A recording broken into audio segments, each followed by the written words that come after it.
एक तरफ हरि है, एक तरफ नाना प्रकार की रत्न भोग सामग्री है।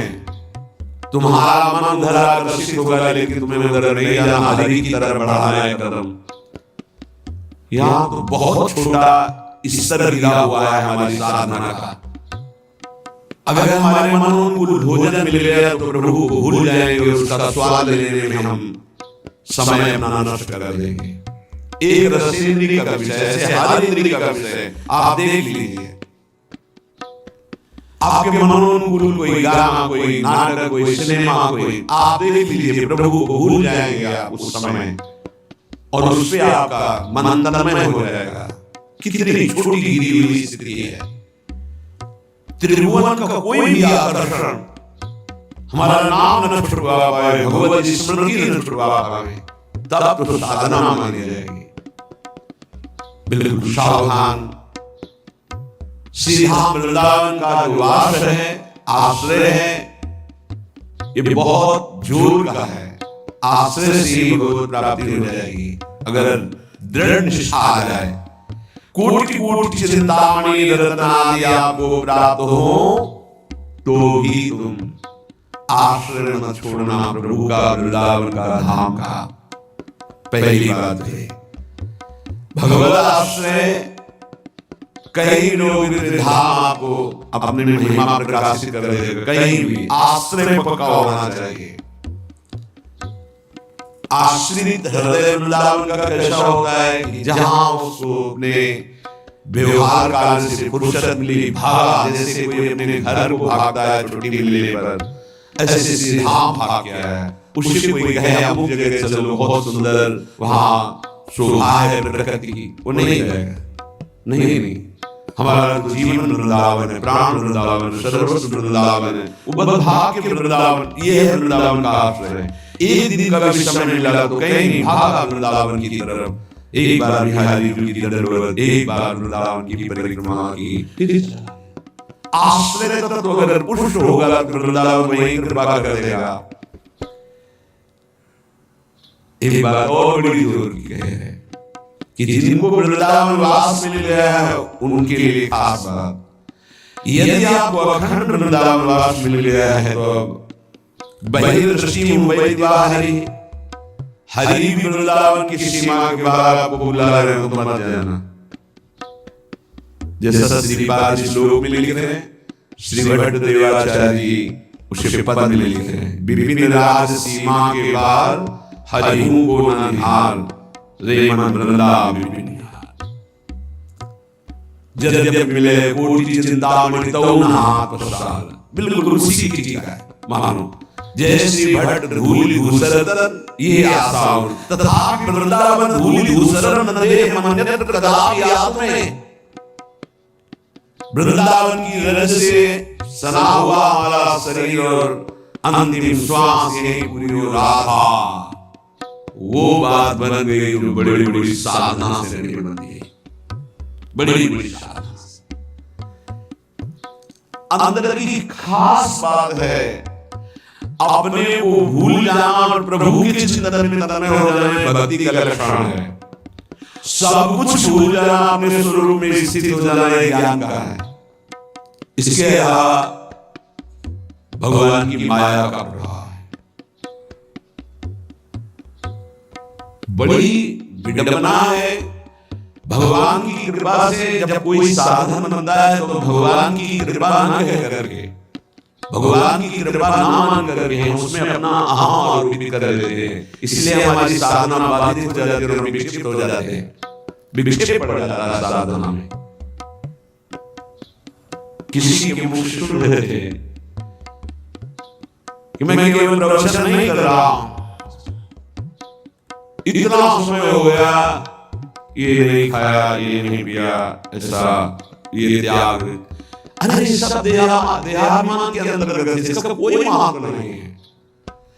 मछली जल में रह करके पूरा जीवन व्यतीत करती है, केवल जल पी करके। केचुआ केवल मिट्टी खा के रहता है।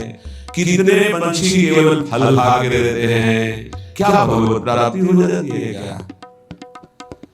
ये साधन देह विस्मृत करने के लिए है कि जो कुछ मिला थोड़ा डाल दिया, बस नाम चिंतन, भगवत चिंतन। चिंतन इस बात का कि एक एक दिन हम प्लस जोड़ रहे हैं, ये नहीं खाया, ये नहीं पिया, ये नहीं त्याग, ये तो प्राकृतिक क्रिया है, इसका कोई महत्व है क्या? देह धर्म से युक्त होकर, देहाभिमान से युक्त होकर ऐसी चेष्टाओं में साधक उन्नति नहीं प्राप्त करता, गर्व कर रहा है और पतन हो रहा है। महाराज ययाति का सुकृत नष्ट नहीं हो रहा था, बड़े समय से उत्तम लोगों में विमानों से घूम रहे थे। देवराज इंद्र ने एक बार उनको बुलाया, महाराज आपने कौन सा सुकृत किया कि आपके दिव्य लोक सुरक्षित है, अर्थात आपका पतन नहीं हो रहा, आपके पुण्य नष्ट नहीं हो रहे। तो सभा में जब ऐसा पूछा तो अहम उदित हो गया। महाभारत में भगवान व्यास देव जी वर्णन कर रहे हैं, उन्होंने कहा ना कोई ऐसा हुआ है ना है ना आगे होगा, जैसा मैंने दान किया तब किया, सुकृत किए, बस ऐसा निकलना था कि सारे सुकृत भस्म हो गए। देवराज इंद्र ने कहा विश्व के समस्त ऋषियों का, महात्माओं का, धर्मात्माओं का आपने अपमान कर दिया, भ्रष्ट हो जाए। उसी समय सर के बल नीचे से मृत्यु लोक की तरफ आने लगे। तब उन्होंने आर्त भाव से कहा गलती हो गई हमसे, हमारी अंतिम प्रार्थना जा तो रहा हूं नीचे के लोग में, लेकिन महात्माओं के बीच में गिरूं। तो कुछ महात्मा ऐसे खड़े हुए, महाराज शिव भी उसमें थे, भगवत चर्चा संभाषण कर रहे थे। देखा कोई तेरों में पतन की स्थिति से आ रहा है, गिरता हुआ, तो ये कोई पुण्यात्मा है, रोक दिया अपने भजन बल से। जब ये जाना कि महाराज ये आते हैं, सारे सुकृत अपने दे दिए, तत्काल ऊपर से ऊपर चले गए। भजन का एक बल है, वो बल भगवान की कृपा से जुड़ा होना चाहिए। अगर अहम से जुड़ गया तो पतन होने में देर नहीं लगती। इस बात में साधक बहुत सावधान रहे। प्रायः ये अहम घूम करके ऐसे आ जाता, ऐसे शब्द साफ शब्दों की अवहेलना हो रही थी उनके मुंह से, साफ शब्दों की। ऐसा कोई कर सकता है जैसा मैं कर रहा हूं, मैं कुछ नहीं। ये खाना पीना, लेना उठना बैठना, ये प्राकृतिक चेष्टाएं हैं, इनसे किसी की महात्मा स्थिति नहीं जानी जाती। महात्मा स्थिति हृदय की होती है, जो समस्त द्वंद्वों पर विजय प्राप्त कर चुका है, जो देहाभिमान रहित हो चुका है, जो तीनों शरीरों के लाभ का त्यागी, से महात्मा कहते हैं। बड़ा सूक्ष्म विषय अध्यात्म, इसीलिए करे अध्यात्म को समझने की जिज्ञासा करने वाला कोई लाखों में होता है, और अध्यात्म की जिज्ञासा पूर्ण करने वाला कोई करोड़ों में होता है। आप शास्त्रों में पढ़ के देखिए, हजारों जन्मों की पुण्य एकत्रित होते थे, तब मोक्षदा जागृत होती, मैं मुक्त होना चाहता हूं। अरे भगवान की कृपा से कोई साधन बन जाए तो धन्य हो जाओ, भगवान ने साधना करवा दी। कृपयतु मयि वृंदारण्यागी मनाग, प्रतिबहुल कृपारुष्णेह भारादुदत्रु, फलं तदं कलम्बाकल्पवल्ली, फलं त्वत् भूतो मदिवसतिर्मे तत्प्रिया रामशीम्नि। हे लाडली हम पर अतिशय कृपा कर दो, हे वृंदावनेश्वरी हम पर रीझ जाओ, ऐसी कृपा कर दो कि आपकी चरण चिन्हों से चिन्हित इस भूमि की सीमा से कभी बाहर न जाऊं, ऐसी कृपा कर दो। हे करुणामयी कल्पलता स्वरूप, कल्पलता कल्पतरु, जो इच्छा करो प्राप्त, मेरी इच्छा यही है, ये इच्छा मेरी फलीभूत हो जाए कि मैं कभी वृंदावन की सीमा से बाहर न जाऊं। हे लाडली यदि बाहर जाऊं तो आपका भरोसा केवल है, आपके भरोसे से ही हम संसार प्रपंच के खेलों में फंसेंगे नहीं। महारानी जू, हे प्रिया जू, आप करुणामयी हम पर ऐसी कृपा कर दो कि पहली बात तो वृंदावन की सीमा के बाहर न जाऊं, दूसरी बात अगर बाहर से वार्त व्यवहार तो हे लाडली आपके चरणों का दृढ़ भरोसा है। अगर श्री जी के चरणों का दृढ़ भरोसा है तो पतित नहीं हो सकता उपासक। बाहर और भीतर, संसार में और धाम में, दोनों बात समझ लीजिए।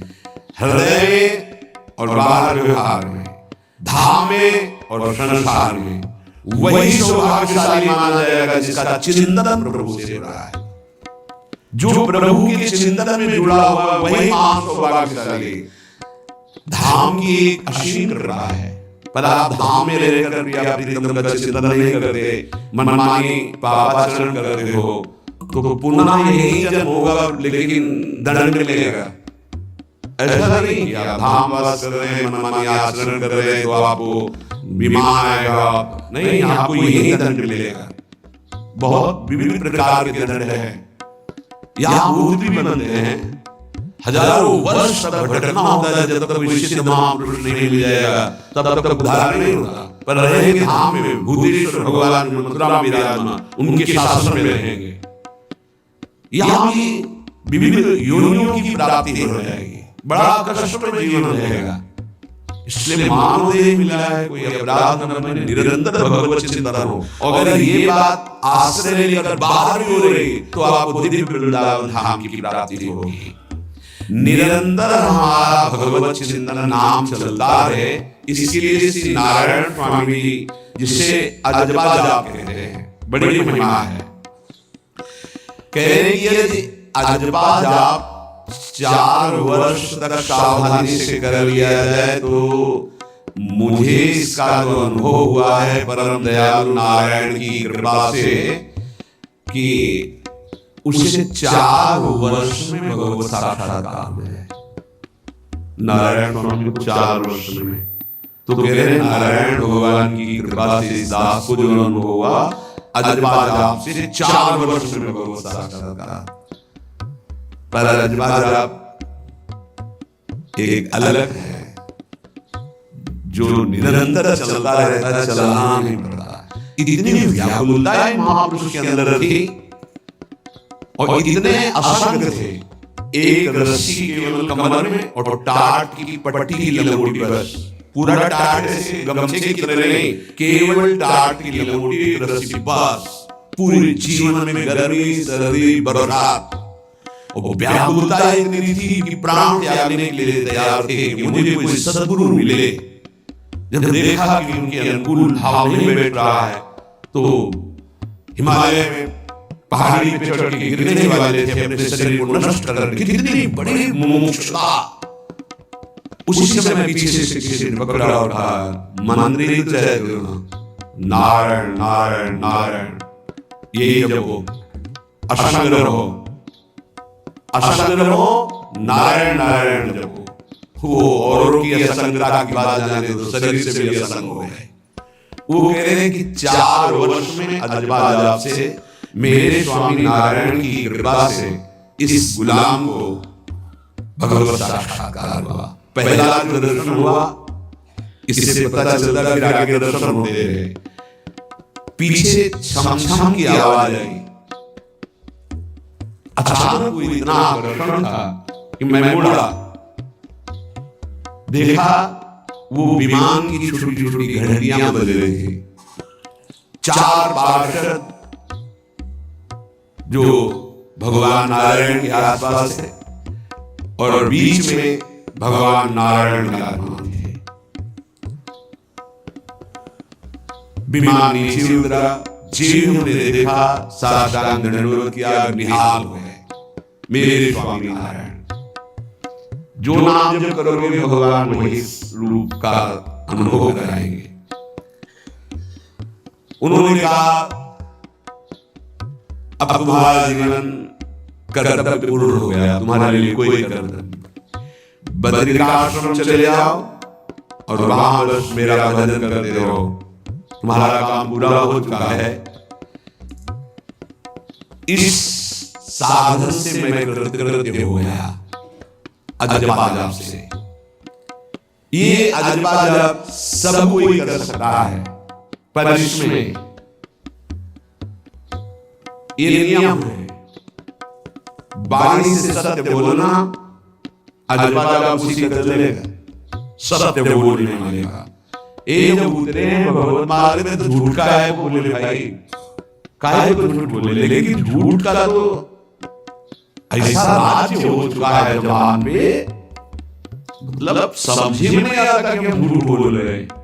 और झूठ में कलयुग का वास है, असत्य है, इसमें कलयुग का वास है।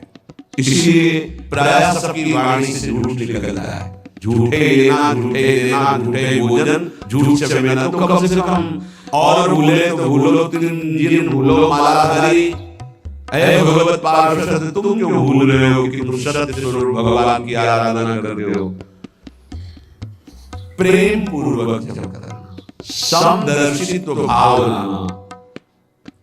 अजपा जप 24 घंटे होता है श्वास के साथ पहले।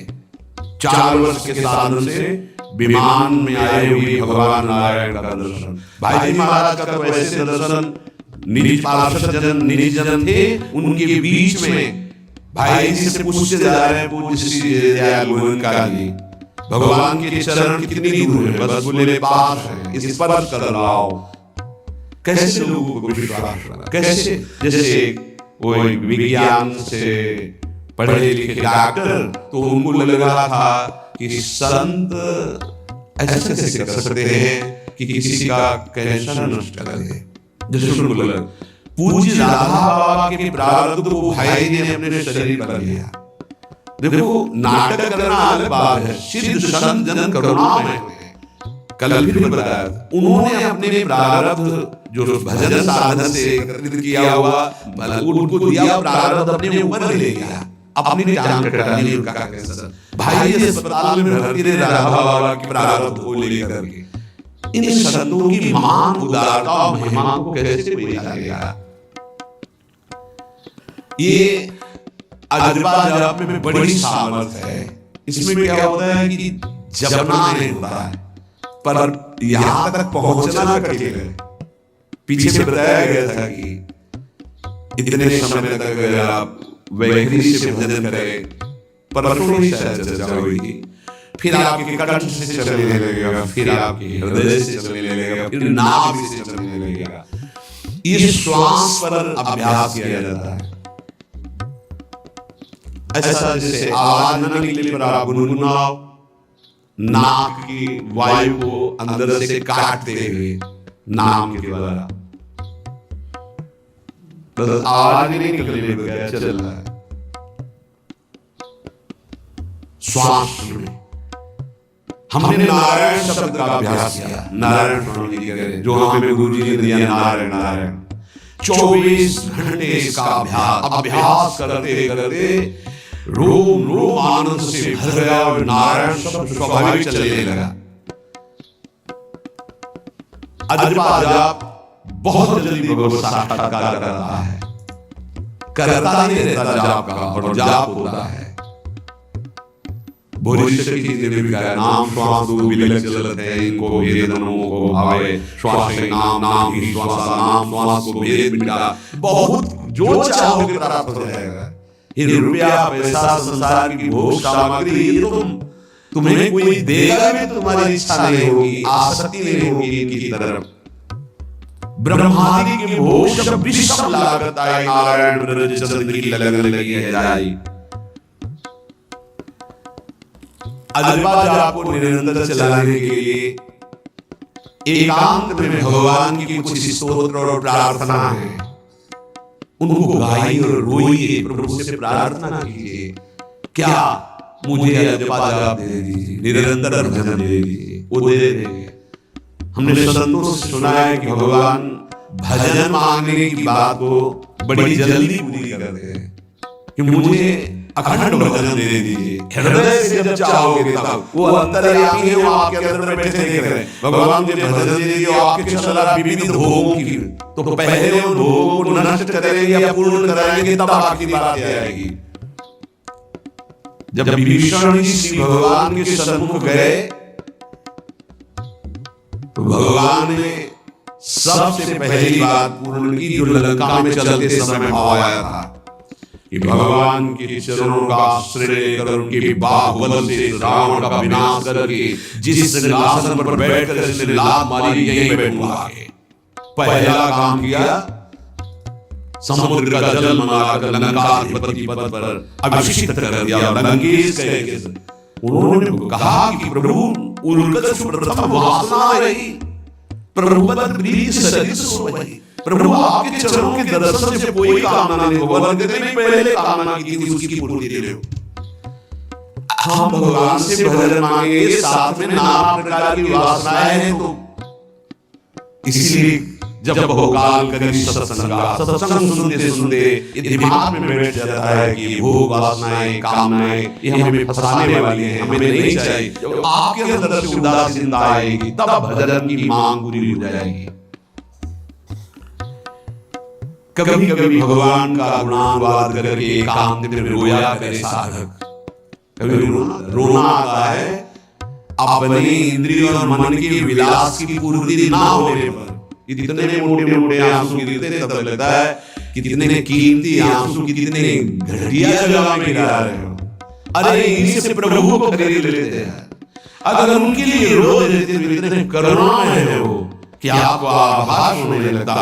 भले हम अंतःकरण स्फूर्ति की व्याकुलता नहीं कि मेरे प्रभु हम पर कितनी कृपा कर, अगर हृदय से उनको पुकारे तो निश्चित वो अनुभव में आ जाते हैं। छोटी छोटी बातों में लोग रो देते हैं, ऐसे रो देते हैं, मोटे मोटे आंसू चल रहे बात में ऐसे, और प्रभु की चर्चा हो जाए घंटों कोई फर्क नहीं पड़ेगा। ये तो आश्चर्य लगता है। और भक्तों को चाहे जितना भीषण कष्ट हो भी आंसू नहीं निकल सकते, जब आंसू निकलेंगे तो भगवत भाव में निकलेंगे। कह रहे नारायण स्वामी कि अजबा जाप के लिए भगवान से प्रार्थना करो, कभी कभी एकांत में उनके स्तोत्र हैं, गुण हैं, उनको गा गा कर रो, उनसे प्रार्थना करो, हे दीनबंधु मुझे अपना अखंड भजन दे दो, जो चाहिए सब प्राप्त हो जाएगा। भजन से क्या नहीं प्राप्त हो सकता। एकांत में बैठकर रोने ऐसे प्रतिदिन जब आप नियम बना करके प्रभु से प्रार्थना करेंगे। मीराबाई ऐसा ही करती थी, रात्रि में गिरधर से बात करती थी, प्रार्थना करती थी। नारायण स्वामी जी उपासक ये बिल्कुल ध्यान रखिए, नाम सिद्ध करना है तो झूठ बोलना शपथ पूर्वक त्याग दे, झूठ नहीं बोलूंगा। सत्य बोलना इस अजबा जाप के लिए निहायत जरूरी है, निहायत जरूरी है। प्रार्थना है काहे को मलिन करे जिह्वा, हम भगवत मार्ग में चल रहे हैं, ये याद भूल जाती है हमें कि हमें सत्य ही भाषण करना है, असत्य नहीं बोलना। ये हमें भूल जाते हैं। क्यों भूल जाते हैं? कि माया का ऐसा प्रभाव। अगर हम भजन के प्रेमी हैं, भजन बढ़ाना चाहते हैं, तो हम झूठ क्यों बोले? सारे जगत में जो भी तुम्हारे सामने आए दृष्टि से उसको जरूर देखकर एक बार प्रणाम करो मेरे प्रभु, जीव जगत के रूप में, जड़ के रूप में, चैतन्य के रूप में। इससे तुम्हारे हृदय में पवित्रता बढ़ेगी, अजबा जाप चलने में सहायक होगा। सत्य बोलना, भगवान से एकांत में रहकर प्रार्थना करना, सबके प्रति भगवत भाव रखकर प्रणाम करना, जिससे तुम्हारा कहीं दोष दर्शन नहीं होगा। किसी के मन को दुखाने वाली कभी बात न कहे, किसी को दुर्वचन न कहे, किसी का वैर भाव अपने हृदय में स्वीकार न करे। ये साधन मैंने स्वयं किया है नारायण की कृपा से। इस दास को वेदांत का भी पूरा ज्ञान और भक्ति मार्ग का भी, दोनों का आखिरी भाव समदर्शिता है, चाहे भक्ति से चाहे ज्ञान से। सब में ब्रह्म देखना, सब में वासुदेव देखना, सब में इष्ट देखना। भक्ति विषय में भजन और ज्ञान विषय में नारायण, ये दोनों बात भक्त में होनी चाहिए। भक्ति का प्रथम और अंतिम विश्राम भजन, हर समय में भजन चलना। और आंतरिक ज्ञान का विषय सब में हमारे इष्ट देव, ये दो बातें जरूर होनी चाहिए परिपक्व भजनानंदी होने के लिए। अगर भगवान की प्राप्ति करनी है तो ये दो बातें बड़ी जोर की है, भजन निरंतर और जिसके भी सानिध्य में आए उसमें भगवत भाव करना। मेरे नारायण ने मुझसे कहा, वो फरमाया कि उनके पीछे पीछे मैं चलता हूं जो मेरे ऐसे भजन करने वाले भक्त होते हैं। और श्री कृष्ण चंद्र जी ने दयालुता में भागवत में कहा, अनुग्रह नित्यम पूरे मुझे बहुत रोना आता है बात सुनकर कि दास की चरण रज के लिए स्वामी पीछे पीछे दौड़ता है। किस भक्त के पीछे? जो दो बातें यहां कही, जो निरंतर नाम जप करता है, सब में भगवत भाव रहता है। तो भगवान नारायण ने स्वामी नारायण स्वामी से कहा कि मैं उसके पीछे पीछे दौड़ता हूं, उसकी चरण रज मेरे ऊपर पड़ जाए। और भगवान श्री कृष्ण चंद्र का निरपेक्षम मुनिम शांतम निर्वैरम शब्द दर्शनम, निरपेक्ष जो किसी की अपेक्षा नहीं रखते, किसी से कोई संबंध नहीं, स्वार्थ का मुनिम जो निरंतर मंत्र का नाम का मनन करते रहते हैं, शांतम हर द्वंद्व की प्रहार स्थिति में वो शांत रहते हैं, विचलित नहीं होते, निर्वैरम कोई उनसे वैर करे तो भी उससे वैर नहीं करते, और समदर्शी सब में अपने इष्ट को देखते। ऐसे संतों के पीछे में भगवान कहते उनकी चरण लेने के लिए हर समय में पीछे पीछे रहता हूं। अहिंसा परमो धर्मा शास्त्रों में वर्णन किया गया है, इसलिए किसी भी जीव को कष्ट नहीं पहुंचाना है। गर्दन झुकाकर के रास्ते में चलना सीखोगी, नीचे कोई जीव तो नहीं दब रहा हमारे पैर से। शरीर को सावधानी पूर्वक किसी को दुख न पहुंच जाए मेरे शरीर से। वाणी को संभाल कर किसी के हृदय में बाण न लग जाए, वाणी का बाण न लग जाए। बाहर का प्रहार सहा जाता है, लेकिन जब हृदय में शब्द चुभता है बचनों का, ये बाण खरकता रहता है। किसी भी जीव को कभी मारना नहीं, वो तुम्हें नुकसान नहीं पहुंचाएगा। गीता वाटिका में सांप निकला फण वाला कोबरा, राधा वाला का देखो, अभी केवल हमने देखा है, अगर और लोग देखेंगे तो आपको पीड़ा पहुंचा सकते हैं। इसलिए एक लकड़ी है, प्रोग्राम में रास्ता बनाओ, आप इधर से चले जाओ, ऐसे क्या साहब सब में भगवान है। अगर हम भगवत भाव करते हैं तो निश्चित वहां से कोई विरोध नहीं होगा। जब हम भगवत भाव करते थे तो सर्वात्मा भगवान विराजमान कैसे आक्रमण करेंगे। जैसे रत्नावती जी के लिए माधव सिंह ने जंगली शेर पिंजरे में बंधवा कर वहां लाए और ऊपर से बाल के से पिंजरे का ऐसे खींच दिया गया, शेर बाहर निकला दहाड़ता हुआ। और वो पूजा में थी ठाकुर जी के संतशाला, बहुत से संत विराजमान थे। दासी ने कहा महारानी सावधान, सिंह आरती करने जा रहे थे, मुड़ी और कहा नहीं सिंह नहीं नरसिंह, हमारे भगवान नरसिंह देव पधारे।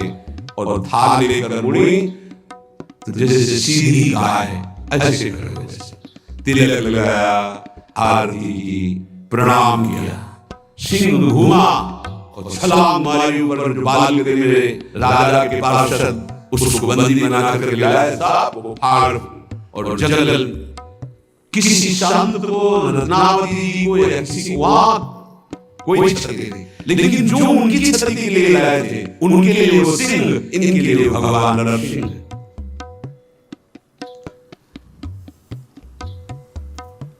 यथा योगी दूसरे की सहायता करना ये अपने भजन को बढ़ाने के लिए अत्यंत आवश्यक है। नारायण स्वामी जी कहते हैं साधु क्या सहायता करेगा, मतलब जो अकिंचन है क्या सहायता करेगा। तो विद्या दान सबसे बड़ा दान है। तुमने जो शास्त्रों में स्वाध्याय किया है, जो अनुभव किया है, वो दूसरों को दो। जो अधिकारी है, जो दैन्य है, जो सुनना चाहता है उसे जरूर सुनाना चाहिए। जो विद्या का दान कर रहा है, भगवान का भजन बहुत सहजता से होने लगता है दूसरे को भजन में लगाने के बाद। इसीलिए जैसे आप गृहस्थ में तो आप अपने परिवार के छोटे बच्चे बड़े सबसे 5 मिनट आप राधा लगे, आप 10 मिनट भजन कीजिए, आप स्वयं कीर्तन कीजिए, पूरे परिवार को सुनने को मिले, बहुत लाभ मिलता है। सब अगर नगर कीर्तन करें तो लाखों लोगों के पाप नष्ट हो जाए, आपको बहुत जल्दी भगवत प्राप्ति हो जाए। ये साधन होते थे। अब क्या हो गया कि इतनी भजन के प्रति लघु बुद्धि हो गई कि सरल लगेगी कि हम पूरे गांव में कैसे कीर्तन करें। जो सरल लगने वाली बातें हैं उनमें सरल नहीं, नाम जप में सरल लगेगी कि हम 10 लोग मिलकर नगर कीर्तन करें। पहले ऐसा था, प्रातः 4 बजे गांव के 10-20 लोग बड़े बड़े मंजिला लेकर ढोलक लेकर के आसपास गांव में फेरी देते थे, जिससे प्रभात के लिए करते थे और नाम कीर्तन करते थे। कितनी सुंदर प्रथाएं थी। शाम के समय रामायण या भागवत की कथाएं, कोई जो पढ़ा लिखा है वो सुना रहा है, 10-20-50 से आसपास के घरों के लोग बैठकर भगवान की चर्चा सुन रहे हैं। ये जरूर करना चाहिए, जो भजन के लिए बहुत उत्साह बढ़ रहा है। ध्यान करते समय, भजन करते समय मन तुम्हें घुमा कर माया में फंसाएगा। नारायण स्वामी का अनुभव, तुम्हें उसको घुमा के भजन में लाना है, ये युद्ध करना है। मन ने जो मांगा वही हम देने के लिए तैयार हो जाते हैं। रुद्रदास जी कहते हैं, मन अब तक तूने जो कहा मैंने किया, मैं जो कहता हूं तुम्हें करना पड़ेगा। थोड़ा तो हिम्मत लाओ मन से लड़ने के लिए, और किसी से लड़ने की जरूरत नहीं। मन को जीत गए तो सच्चे गुरु बन जाओगे। मन को जिसने चेला बना लिया वही सच्चा गुरु नहीं। मन के सब चेला है, कोई बिरला ऐसा है